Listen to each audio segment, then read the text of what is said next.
Hey everyone, tonight I'm going to tell you a true crime story. Softly, so gently that you might even drift off while I guide you through it.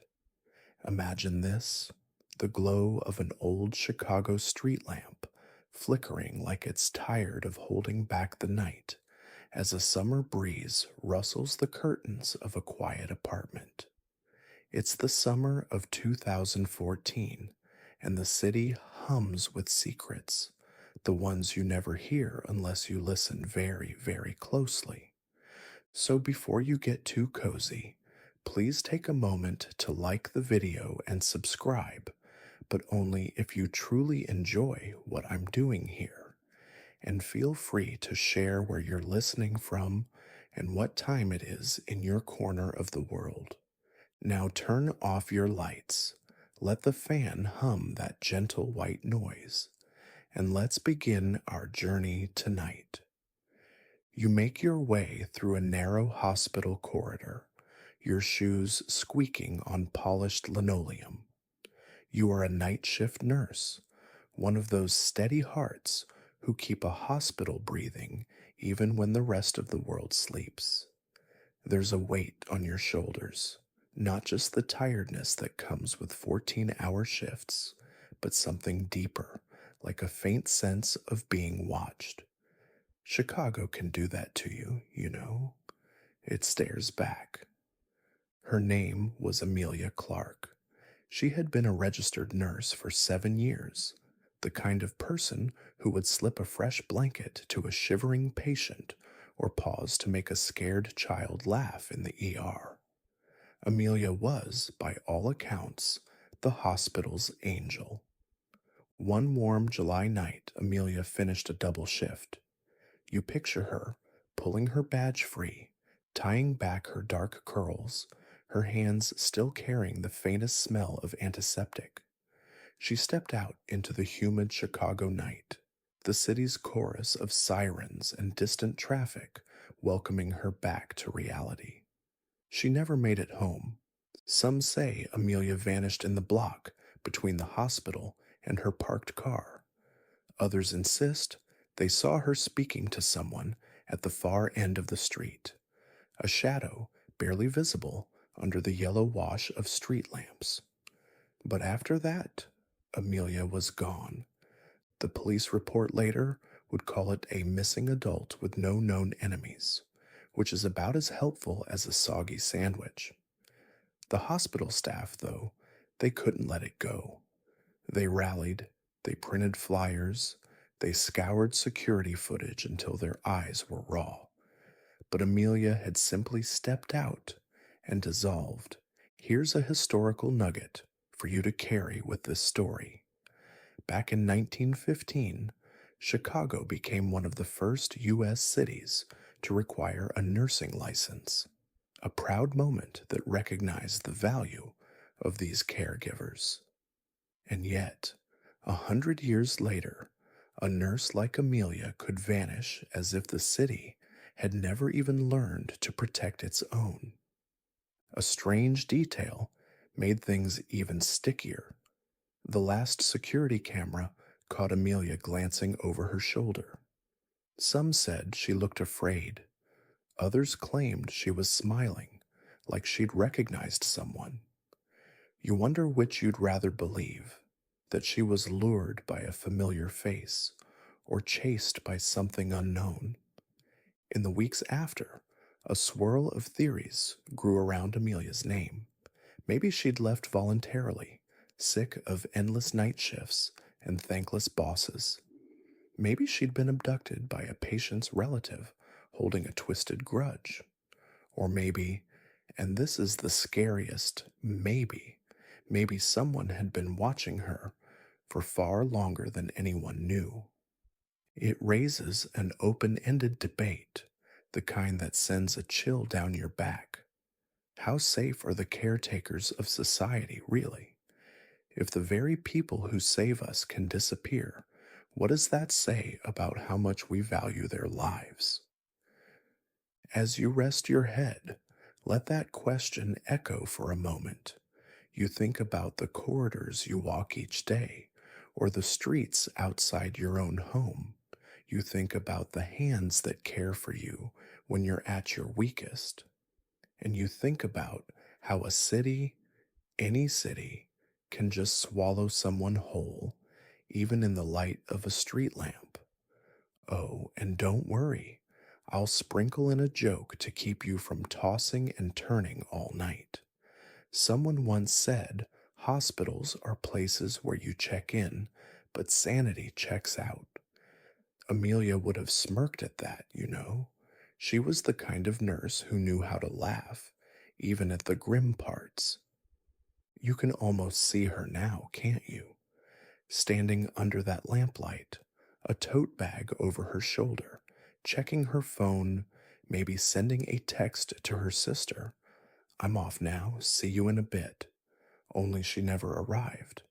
Your eyelids grow heavier as you picture that lonely Chicago block. There's a faint rattle of a passing train, a rusted fence, a newspaper fluttering against the curb. The world keeps turning oblivious, while a single nurse vanishes into the night air. You step closer in your mind, following Amelia's path, trying to retrace her final movements. You see yourself walking past the hospital's emergency entrance, where night shift staff sip coffee that tastes like tar and trade half hearted jokes to stay awake. The security guard at the side door later swore Amelia waved at him, a tired but friendly wave, the kind you give when you're almost home.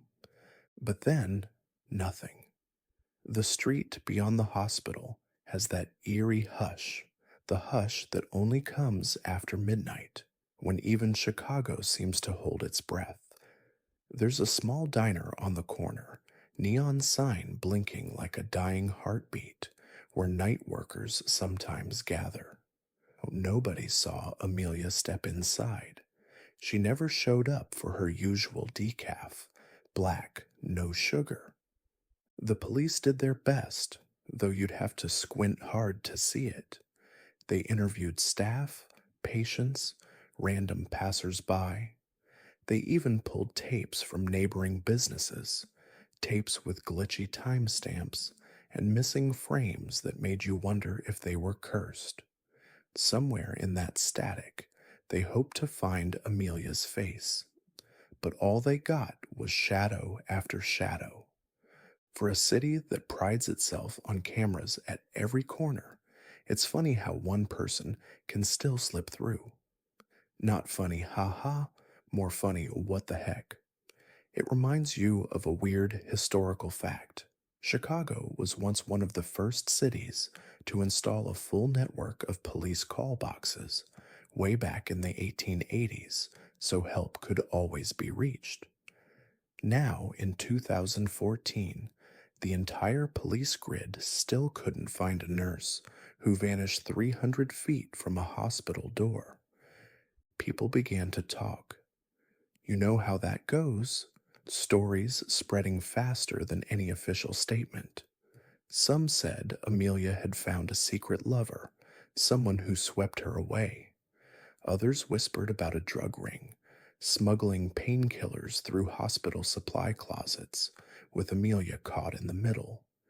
And then there were those who hinted at something darker, something that made you shiver, that Amelia might have been targeted not for who she was, but for what she knew. Here's the offbeat detail I promised to slip in. The only physical trace left behind was Amelia's lunch bag, discovered in the gutter a block from the parking lot. Inside it, one bruised apple and a granola bar. Nothing else. No keys, no badge, no phone, just a lunch, half squashed, like some weird metaphor for a broken routine. As you picture Amelia's steps, you also catch a whiff of the night, hot asphalt, a faint chemical scent from a nearby construction site, maybe even the sickly sweetness of spilled soda where kids hung out earlier in the evening. Sensory details stick with you, don't they? They make things real. Now the academic debate kicks in, circling your mind as you settle deeper into your pillow. Does the city itself play a role in this kind of disappearance? Urban scholars argue that big cities consume people. They chew up the tired, the vulnerable, and those who slip through the cracks. But others say no, that's just poetic nonsense, that missing people are always the fault of human choices, not concrete and glass. Which side do you land on? And here's your second soft joke of the night to ease your heart. If hospitals are where time goes to die, then maybe parking lots are where logic goes to die. Because logic couldn't help anyone figure out why Amelia simply walked out and never arrived. You relax more now, letting the gentle hush of your own room calm your breathing. Maybe you hear your fan purring, steady as a heartbeat. Maybe the street outside your own window is still and safe. But in the story, the street keeps vibrating with questions. It was Amelia's sister, Karen, who raised the loudest alarm. Karen lived about 15 minutes away, and she was the first to realize something was wrong when Amelia didn't text back. Karen described Amelia as predictable, the good kind of predictable, always home by 2 a.m., always feeding her goldfish before bed. That night, though, the goldfish went hungry, their tank light left on, water rippling under a cheap blue castle. Karen told the police, "My sister would never just leave." They shrugged. "Adults disappear all the time," they reminded her. "Adults have secrets. But you know what they say about secrets. They have a way of rotting if you leave them alone too long." That night, Chicago kept spinning, kept breathing, kept blinking its endless lights. But for Karen, and for anyone who cared about Amelia, time had stopped, like a clock losing its battery, stuck on one moment, one question, replaying over and over. Where did she go? You shift under your blanket, letting that question bounce around your mind. Maybe you think about your own patterns, the way you cross a street, the way you trust that you'll make it home every time. Amelia trusted too, and just like that, her trust fell through a crack so small no one could even see it. Another laugh to soften the edge. If Amelia's story teaches anything, it's never trust a night shift to end on time or safely.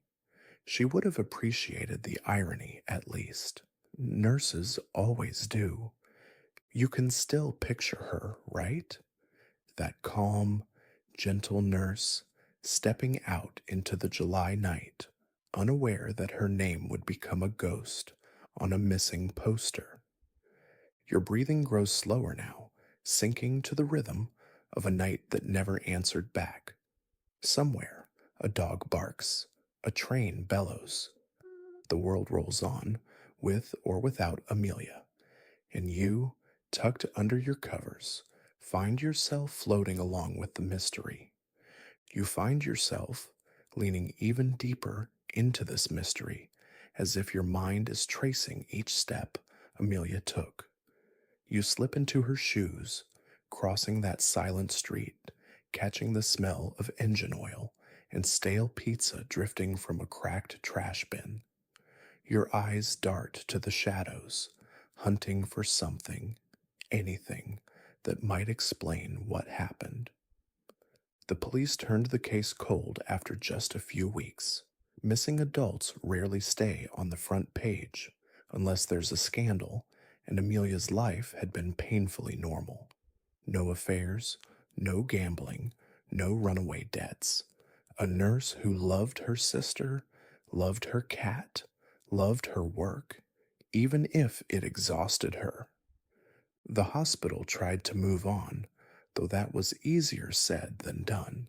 Every night shift afterward felt heavier, as though a phantom clock ticked behind each nurse's head, counting down how long they had left to be safe.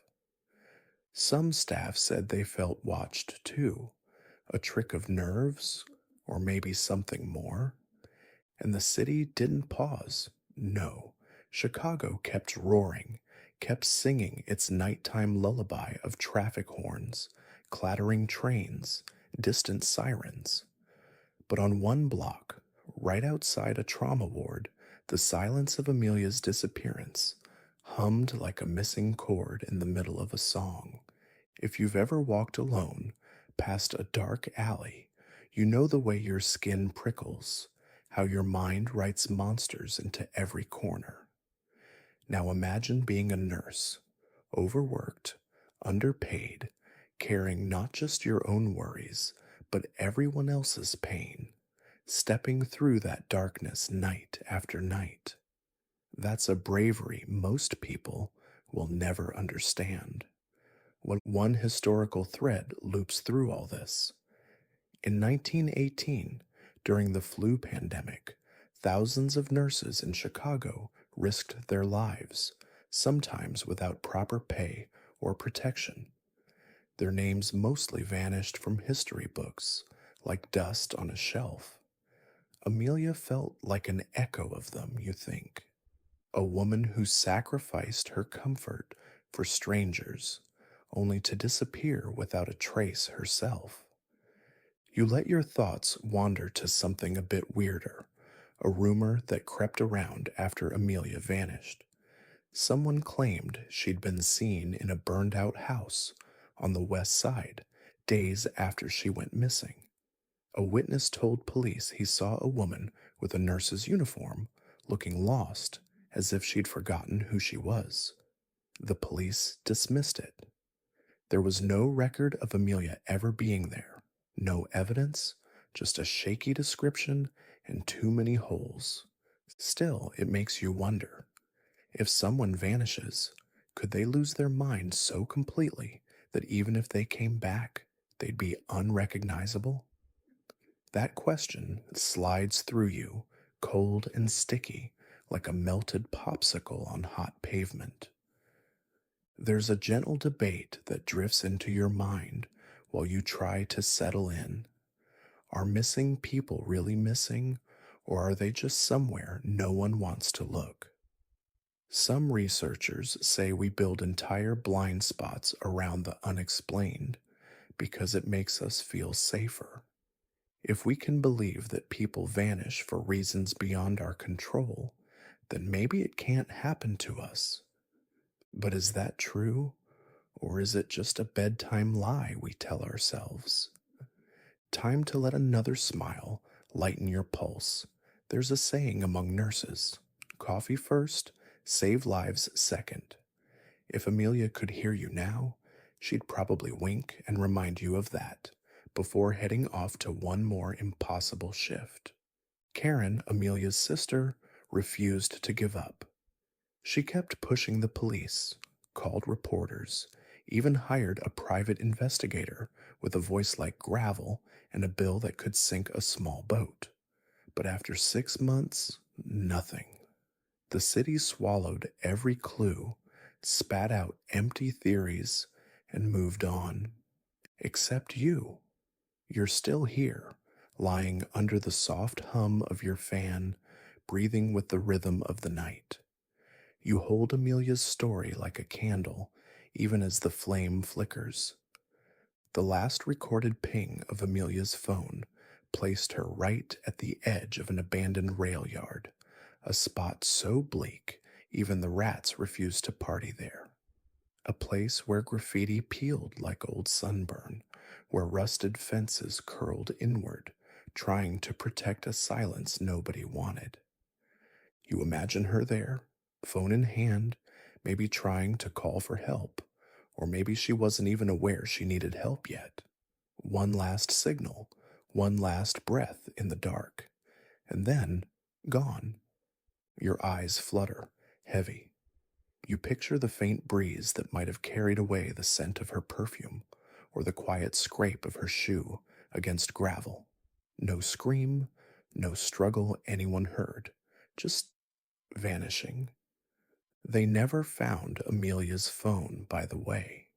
It just stopped talking to the towers, like it had chosen to disappear too. As you sink even deeper, you wonder, is the scariest monster really the one hiding in an alley, or the empty air where someone should have been? Maybe. One last joke for now. To calm that shiver, they say hospital vending machines kill more people than sharks each year. So if Amelia survived countless 12-hour shifts around those death traps, she deserved a medal. You breathe in, slow and steady, letting your shoulders melt into your pillow. Let the gentle sounds of your own room remind you you're safe, you're here, you're warm. But Amelia is still missing, somewhere in a city that never really sleeps. You draw in a long, slow breath, letting the mystery wrap around you like a thin blanket on a breezy night.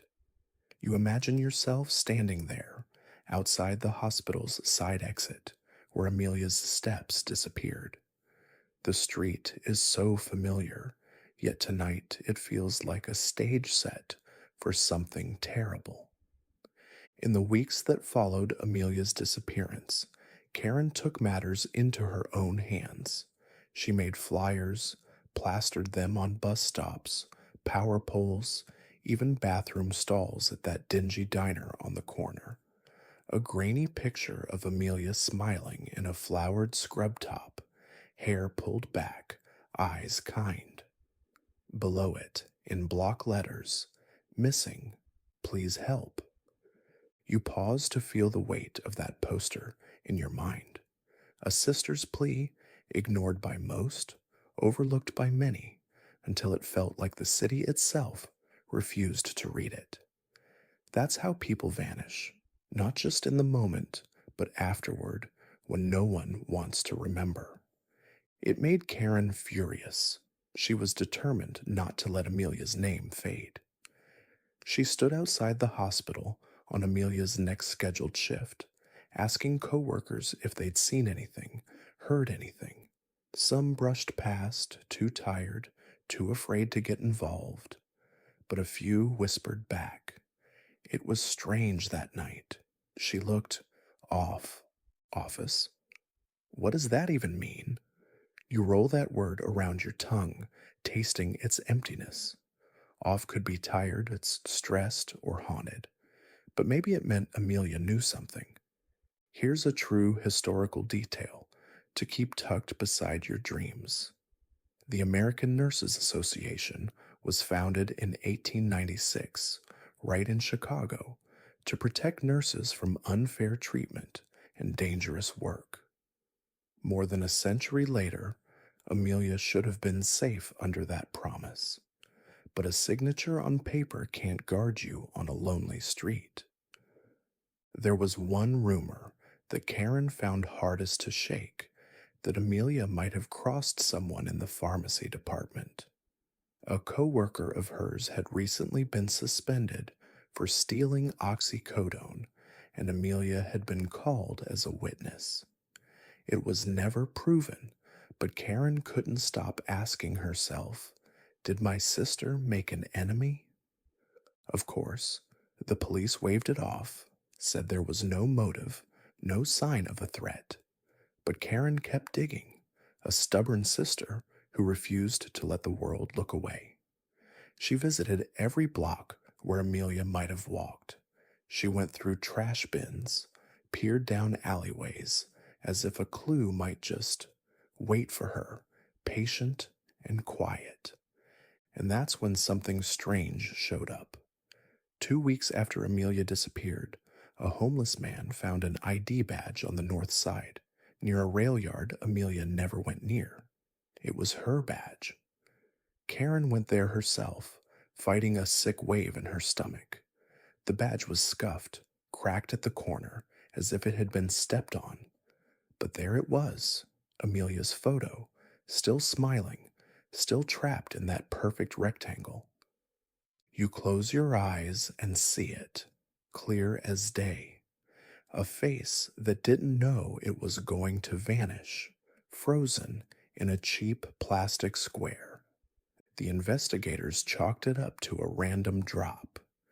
Karen, though, believed someone placed it there. A message.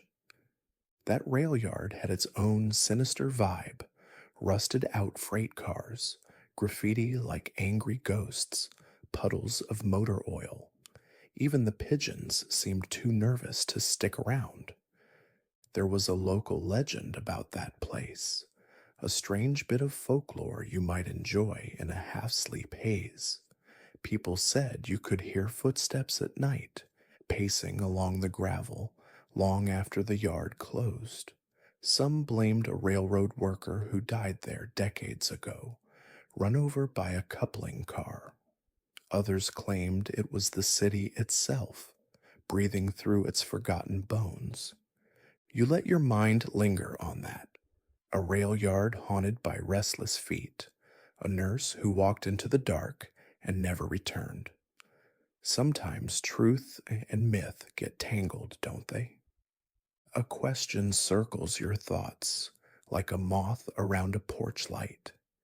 If Amelia had been scared, why didn't she call for help? The answer stays hidden, stubborn, like the last jigsaw piece under a couch. And just to pull a sleepy smile out of you, here's a joke Amelia might have liked. Why did the nurse carry a red pen? In case she had to draw blood. Cheesy, right? But she would have laughed anyway. Karen kept going. She showed up at community meetings, stood in line at police headquarters, filed so many public records requests, she practically memorized the clerk's name. Each time, she hit the same brick wall. No leads, no suspects, no new witnesses. You might picture her late at night, the blue glow of her laptop making her look like a ghost herself, scanning pages of names and numbers, hoping for one tiny spark. Outside her window, the city buzzed, L trains rattled, car horns barked, kids laughed from a basketball court across the street. All normal sounds, life refusing to pause for one missing nurse. But Karen would not pause. You sense her energy, relentless and raw. And that gives you hope, doesn't it? That someone could love another person so much they refuse to let them vanish without a trace. As you drift deeper into this story, your breathing steadies. You see the worn badge again, lying on the oily gravel. You see a tired sister refusing to let her heart break, and a final light laugh to close this part so your pulse stays calm. Working night shift is basically agreeing to stay awake while the universe plots against your sleep schedule. Amelia would have told you that herself, right before sneaking a donut from the break room. Settle in, there's more to uncover, and you are here with me, safe, warm, listening. You shift under your blanket, letting your mind slip closer to Karen's world, the world of endless searching. It's August now, 1 month since Amelia vanished, and the summer heat clings to the city like a second skin. Karen's hope burns hot, refusing to cool. She starts to follow up on the smallest details: phone records, ATM receipts, traffic cameras. One bank camera actually caught a glimpse of someone the night Amelia vanished, a figure crossing the street at 2:13 a.m. in the direction of the rail yard. The grainy image showed a person in light-colored scrubs, but the face was impossible to see. Karen stared at that still frame so long she could have drawn it from memory. The walk, the posture, it was Amelia's. She was certain, but the police told her it was too fuzzy to confirm. That fuzzy frame became an obsession, something Karen saw behind her eyelids every time she tried to rest. You can feel that obsession, can't you? It hums in your chest, restless, refusing to let the question die. Where did Amelia go? A small historical note to slip into your dreams. In 1942, during the Second World War, Chicago's hospitals had to train nurses in blackout conditions, preparing for bomb raids that never came. They learned to work by touch, by whisper, by heart.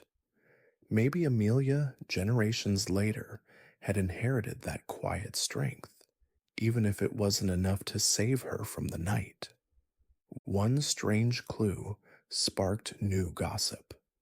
A patient who'd been in Amelia's care, a man with a broken ankle, told police he'd overheard Amelia talking on the phone before she left that night. He said she sounded worried, kept repeating, "I can't talk about it here." That single sentence fed theories like gasoline on a fire.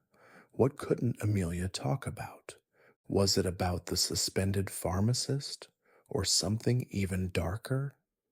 Chicago, with its deep belly of secrets, seemed happy to eat those questions and belch out silence.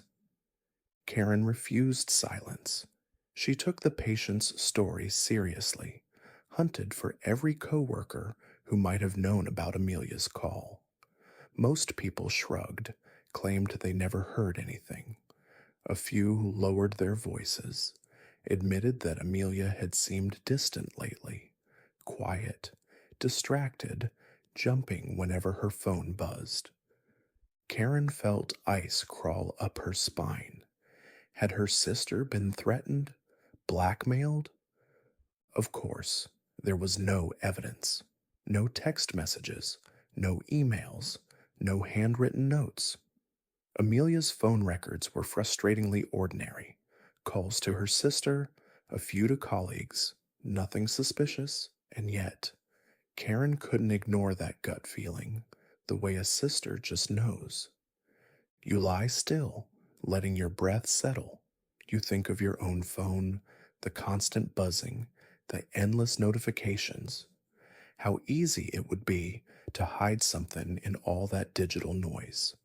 One secret text, one hushed voicemail. The mind drifts to an odd, almost ridiculous detail.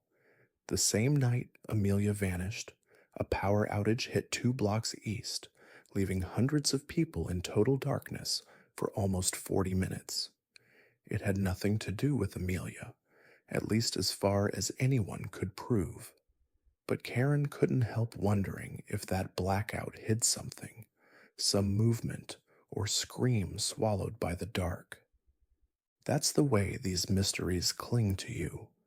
The details pile up like puzzle pieces that almost fit, almost tell a picture, until you're not sure if you're going mad or chasing the only truth that matters. You pull your blanket tighter, safe in your own home, your fan still spinning, the night calm around you. An open ended debate whispers at the edge of your mind. Are we drawn to the missing because it reminds us how fragile our own routines are? Some academics say true crime is just a safe way to rehearse fear. Others argue it makes us more cautious, more aware. Maybe it's a bit of both. And a small grin, just for you. One old doctor told me once that hospitals are the best place to hear a ghost story because half the staff is already running on zero sleep.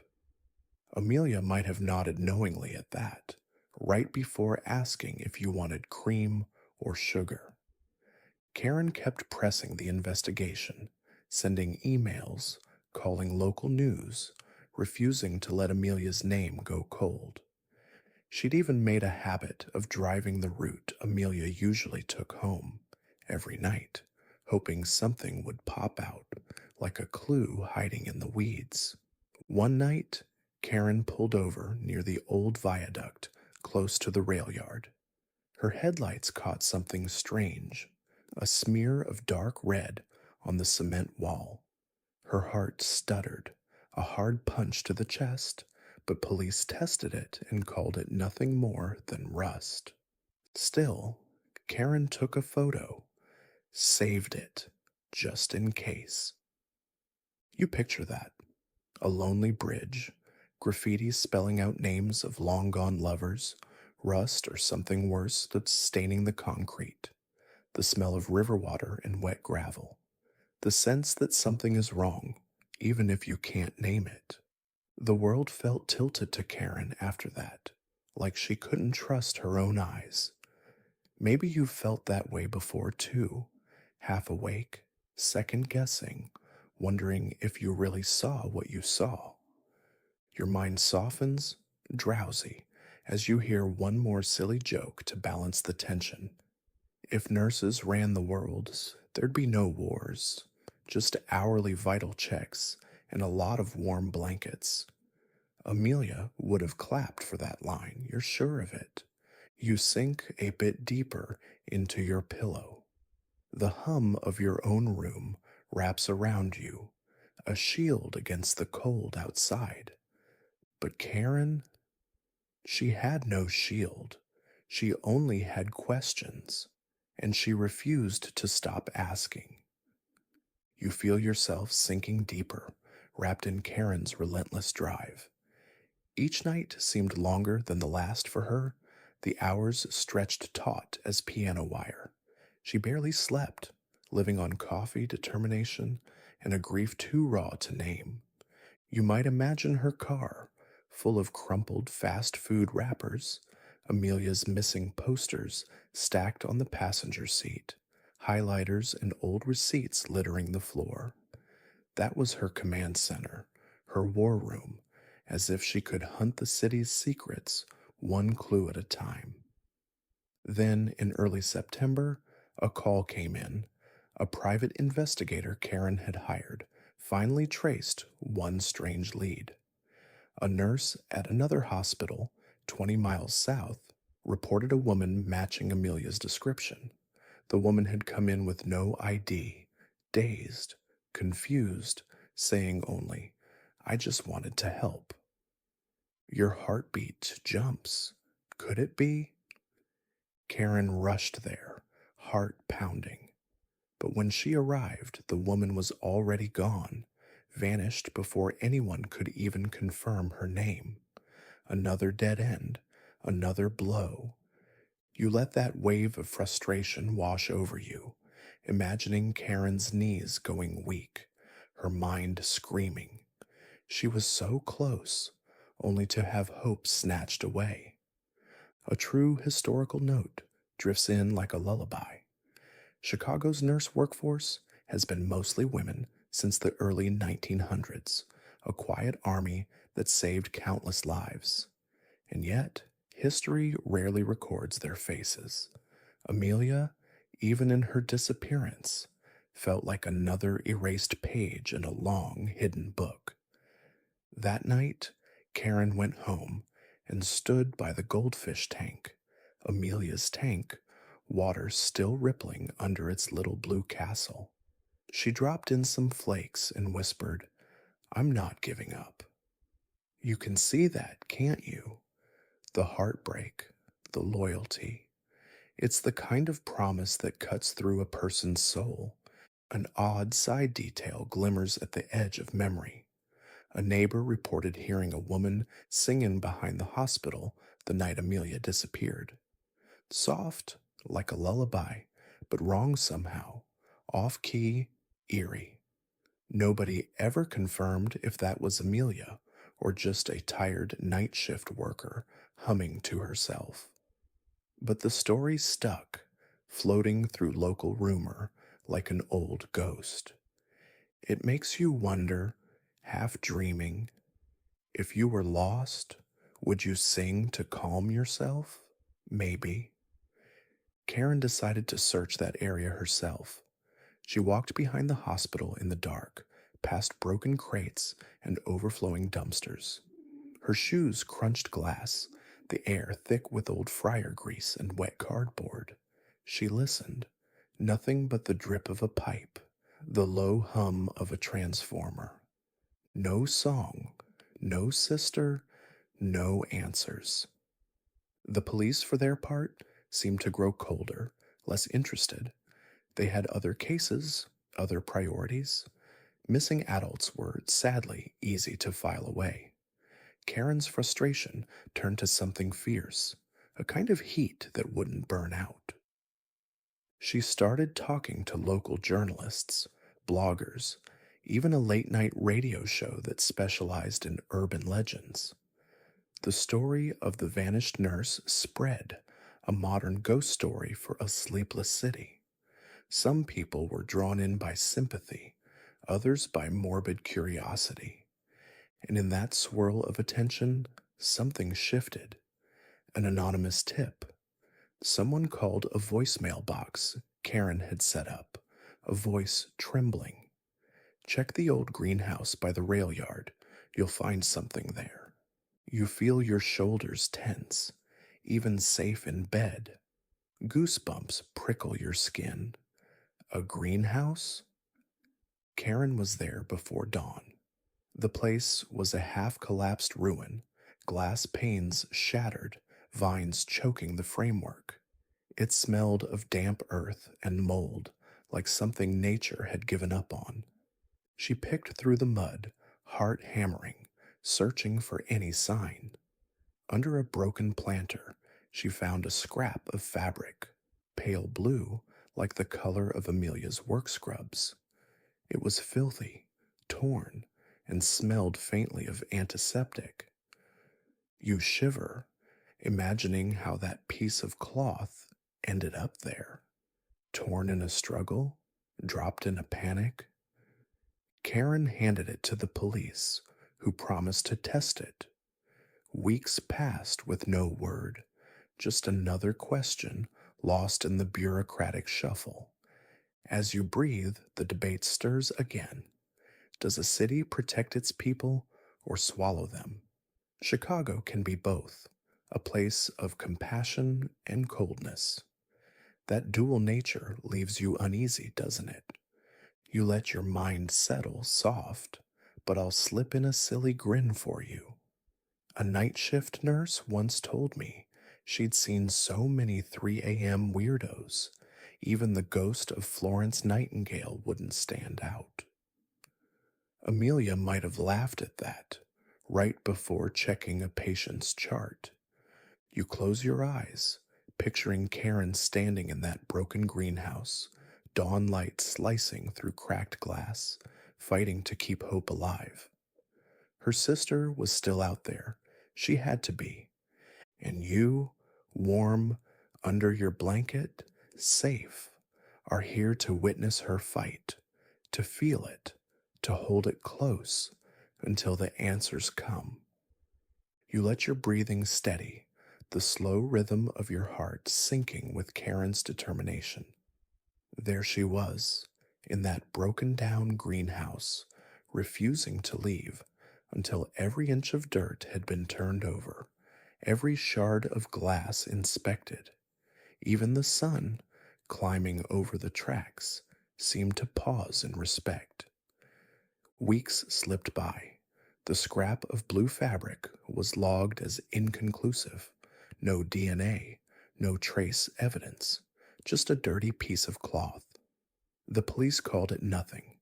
Karen called it something. Proof her sister had passed through here. By late September, the media interest had started to fade. The city had moved on, hungry for fresh stories. But Karen wouldn't let Amelia become just another cautionary tale. She went back to that hospital, walking Amelia's same path again and again, sometimes in broad daylight, sometimes under the dead hush of night. The same streetlight still flickered outside the side door, and every time she passed it, Karen felt a chill race down her arms. One night, in that circle of dim yellow light, Karen spotted a shape tucked under the bushes. Her breath caught. She stepped closer, and there it was, Amelia's water bottle, A cheap metal one with a sticker from a nurses' conference, half scraped away. Karen's hands shook so badly she nearly dropped it. The bottle had a dent near the base, like it had been kicked or thrown. Karen handed it to the police, her voice cracking as she begged them to test it. They took it, but you can almost hear their sighs, see their bored eyes. Another dead lead, they probably thought. You close your own eyes for a moment, picturing Karen in the chill, holding that battered water bottle as if it were the last thread keeping her upright. A bit of historical texture drifts in to anchor you. In 1938, Chicago saw one of its worst nursing strikes when workers demanded fair pay and protection from harassment. Their voices were ignored, but eventually forced hospitals to make changes. Nurses have always carried more than their share of danger, haven't they? Amelia was another echo of that struggle, even in her vanishing. Back at the rail yard, an old employee, a retired engineer, had come forward to talk to Karen. He remembered seeing a woman matching Amelia's description walking along the chain link fence the night she went missing. The way he described it made goosebumps crawl across Karen's back. She was looking over her shoulder like someone was following her. That single phrase rattled Karen awake at night. Who was following Amelia, and why? Karen replayed it over and over, trying to match it with every other tiny clue: the strange call, the off kilter singing, the scrap of blue cloth, the dented water bottle. They were puzzle pieces that refused to fit. A weird, almost silly rumor was born online. People claimed the hospital was cursed, that Amelia had been claimed by a shadow nurse who roamed the halls after death, taking other caregivers with her. Karen dismissed it, of course, but you know how these stories stick to the corners of people's minds. It leads you to wonder, while you lie still in the hush of your own room, do people invent ghosts because reality is too painful? Academic circles love to debate that. Some say supernatural stories help people grieve. Others argue they distract us from real dangers, keep us from facing the truth. You breathe in, let the thought float. No need to decide tonight. A tiny laugh to soften the weight of it. One nurse said if ghosts were real, they'd definitely help with night shifts. Fewer charting errors, at least. Amelia would have cracked up at that. October came, colder, grayer. Karen's search started feeling impossible.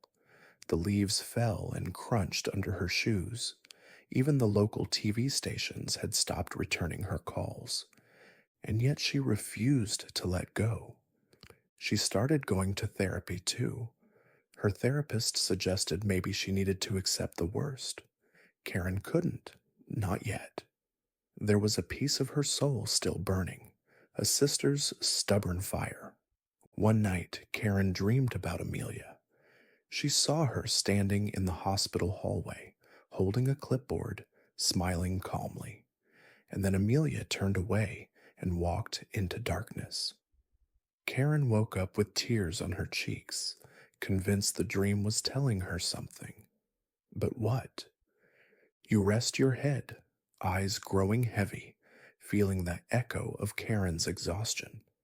You admire her, that courage, that refusal to surrender. Maybe you carry some of that same courage too. As you drift, you think of Amelia's steps, the hush of a rail yard, the creak of a greenhouse collapsing under ivy. And you think of the sister who refused to believe the city's easy lie. Some people just disappear.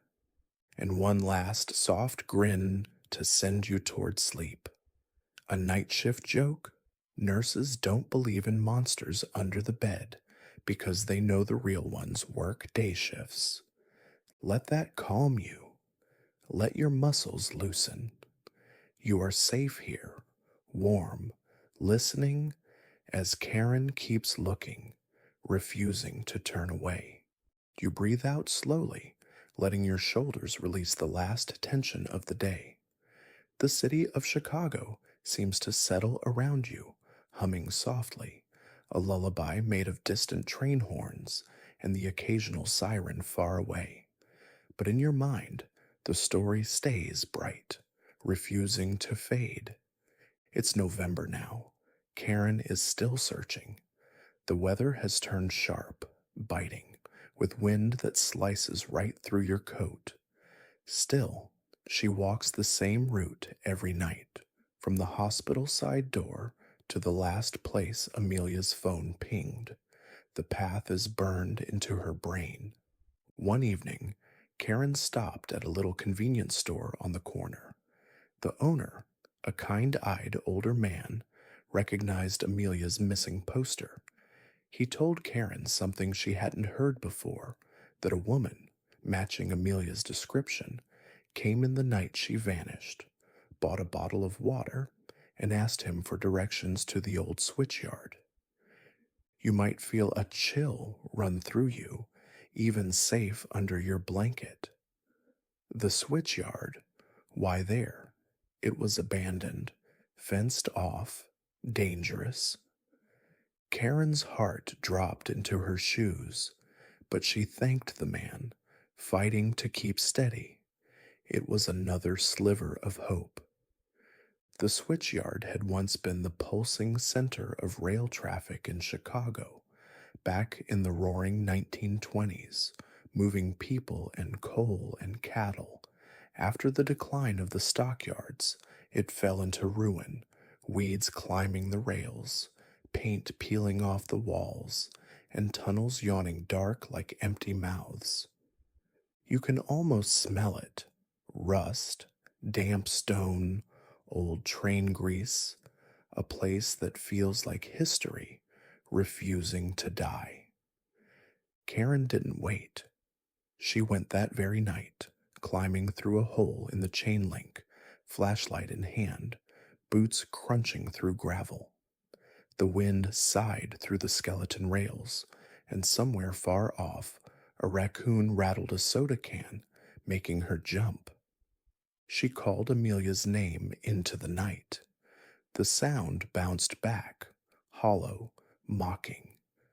She searched every corner of the switchyard, checking the abandoned shacks, the control boxes, even the tunnels. Her flashlight skittered across bits of trash, broken bottles, a tattered old work glove. Nothing. No sign of Amelia. You feel Karen's hopelessness, can't you? That quiet, heavy ache of almost finding something, only to come away empty. She sat down on an old rail tie, burying her face in her hands, trying not to cry. But it was too much. The months of searching, the endless nights, the city that seemed determined to keep its secrets. A true historical note for you, drifting in gently. During Prohibition, the switchyard was a hiding place for smugglers and bootleggers. Police used to raid it weekly, chasing ghosts through the train tunnels. Even back then, people vanished in its shadows. Karen took a shaky breath, wiping her tears, refusing to give up. She stood again, scanning the dark, forcing herself to believe Amelia was still out there. And then she heard something. It was faint, a tapping, rhythmic, almost musical, like metal against stone. Karen's heart stuttered. She followed the sound creeping through the brush, stepping around a collapsed fence. The tapping stopped. She stood in the middle of an open patch of gravel, flashlight beam catching nothing but weeds. The night felt huge and silent, pressing against her ribs. Was it real? Was she hearing things? Maybe you've felt that sensation where the world goes so quiet, your own heartbeat becomes an echo. A soft, strange detail sticks in Karen's mind. There were fresh footprints in the mud, small like a woman's, leading away from the fence and disappearing near an old switching lever. Karen snapped a picture of those prints, holding onto them like a lifeline. The police barely acknowledged them, of course. Mud washes away, they told her. No evidence. But Karen believed. She had to believe. You might wonder, why didn't she just let go? Why not move on? An academic debate that might soothe your drifting mind. Some grief experts say obsession is a coping mechanism, a way to keep a loved one alive in memory. Others call it dangerous, the first step toward losing yourself. Which side feels right to you tonight? A tiny laugh to chase away the chill. One nurse said the only thing scarier than a missing coworker is a night shift with no coffee. Amelia would have chuckled, that soft, warm kind of laugh that made other people feel safe. You breathe easier, letting Karen's determination warm you. There's something beautiful in her refusal to quit, isn't there?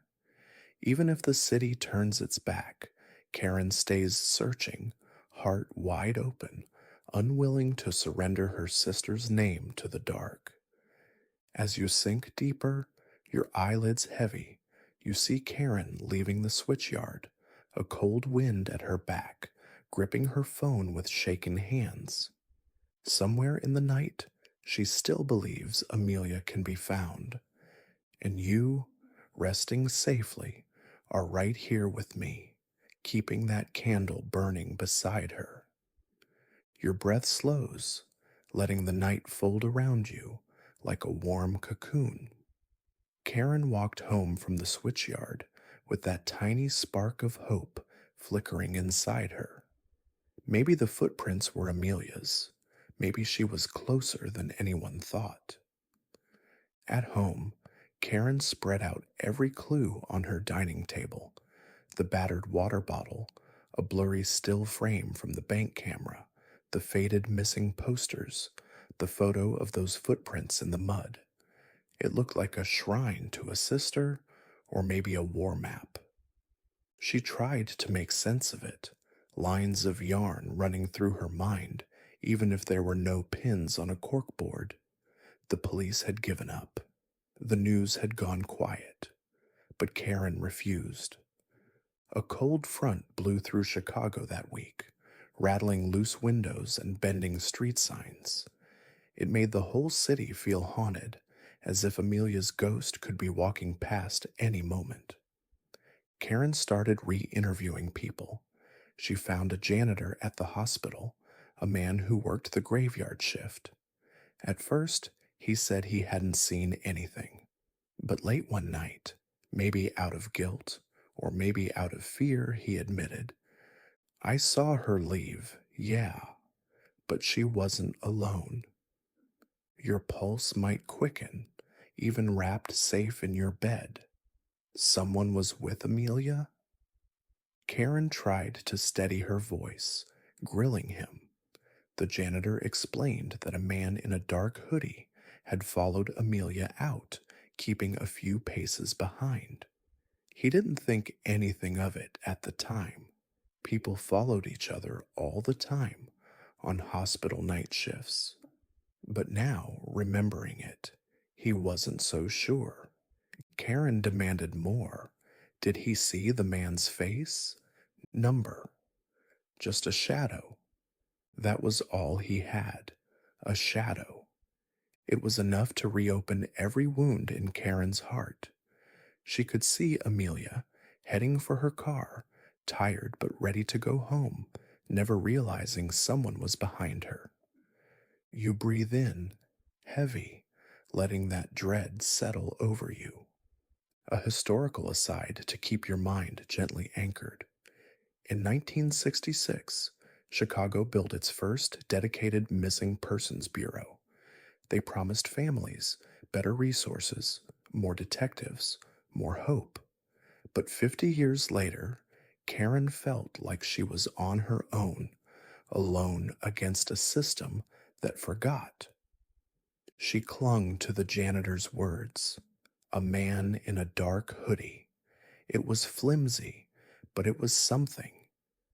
She tried to chase it down, looking for similar reports, asking around other hospitals, but no one else had seen a man like that. The security cameras? Worthless. Half were offline for maintenance the night Amelia went missing. You almost want to laugh at the irony if it weren't so heartbreaking. A strange rumor came up while Karen scoured internet threads. Someone claimed Amelia had been seen in weeks later, on a bus, riding toward the western suburbs. She looked confused, they said, pale and shaky. But again, no name, no photo, just another phantom sighting. Karen checked with the bus line. Nothing. You can feel her exhaustion, can't you? How each lead lifted her up, only to drop her harder. One night she sat in her apartment, the fish tank bubbling quietly in the corner, and she allowed herself to say it out loud. Amelia might be gone. It felt like betrayal, like she'd failed. But then, the next morning, she shook it off, picked up her notebook, and started again. You might think that's crazy, refusing to quit after so many dead ends. But maybe it's a kind of love we don't see often, the kind that survives even hopelessness. A bit of weirdness that stuck out for Karen. The security guard at the hospital had a new job lined up in another city and quit just 2 days after Amelia vanished. Coincidence? Maybe. But Karen scribbled down his name anyway, determined to check. Some say that's paranoia. Others would call it good detective work. Which do you think? As you drift, a silly night shift laugh for you. A nurse once told me they only fear two things: running out of gloves and running out of caffeine. Amelia would have high-fived that one for sure. Karen kept pushing, holding on to that one clue about the man in the hoodie. She began to wonder if Amelia had been targeted, if someone had known exactly when she'd leave, exactly how tired she'd be, exactly how vulnerable. The thought made her stomach clench. She kept replaying the night in her mind, picturing Amelia's final steps in an endless loop. And you can see it too, can't you? The streetlight, the silence, the city watching but not helping. Your eyes flutter closed, but you're still with me, still safe. Karen is still out there searching, refusing to let Amelia slip away like just another ghost. And you, breathing softly in your bed, hold that light with her. You settle a bit deeper under your blanket, letting the hush of the night wrap around you while Karen fights to keep her sister's story alive. November's wind had turned fierce, rattling loose leaves across the cracked sidewalks, making everything feel lonelier. Karen couldn't shake the idea of the man in the hoodie. It clawed at her mind, a hook she couldn't dislodge. She dug through her own memory. Had Amelia ever mentioned feeling watched? Had she complained about a patient crossing a line? She came up empty every time, but still, the image of that shadow followed Karen through every waking minute. She finally tracked down the security guard who'd left town after Amelia disappeared. His name was Miguel. He'd moved 2 states away. Karen called him, her voice steady, almost too calm. She asked him straight out, Did you see anything? Anything at all? Miguel was silent for a moment. Then he sighed. He remembered Amelia leaving. He remembered the hoodie figure too. But he said something else that made Karen's skin crawl. I thought he was a friend. He waved at her. You feel that, right? A chill sinking straight to your bones. The man waved. Amelia waved back, which meant she might have known him. That single moment opened an entire new pit in Karen's chest. If Amelia knew her follower, why had she never told anyone she was meeting someone? You picture it, a woman in scrubs, bone tired after a double shift, seeing a familiar face. Maybe she let her guard down for a second. Maybe that second was enough. Karen went through Amelia's old contacts, anyone who might have reason to hurt her. She looked for grudges, jealousies, even tiny resentments, all the invisible threads that tie people together until they snap. She found nothing solid, just a network of half friendships and polite colleagues. Nothing screamed predator. Your heart might ache for Karen, can it? How alone she must have felt. A historical detail drifts gently to you like a warm breeze under a hospital blanket. In 1903, the Illinois State Nurses Association was formed to protect nurses from exploitation. But even a century later, a nurse could vanish into thin air, and no one could seem to protect her. One more odd rumor crawled out of a dusty corner of the internet that Amelia was seen, weeks later, volunteering at a homeless shelter under a false name.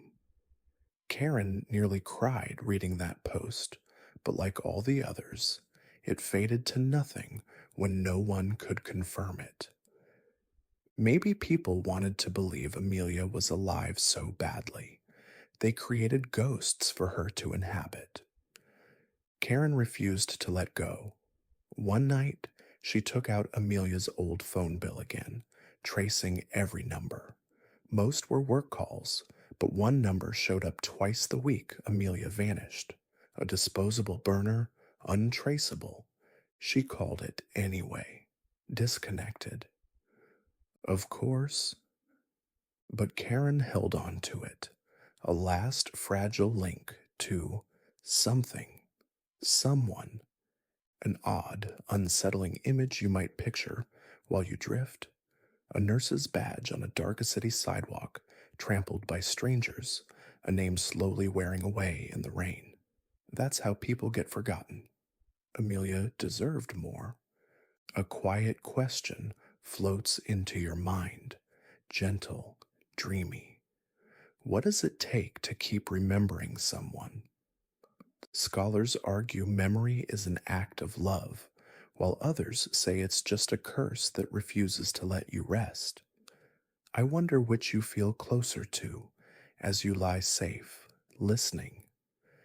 Karen was willing to carry that curse. She told anyone who would listen, "My sister will not be a statistic."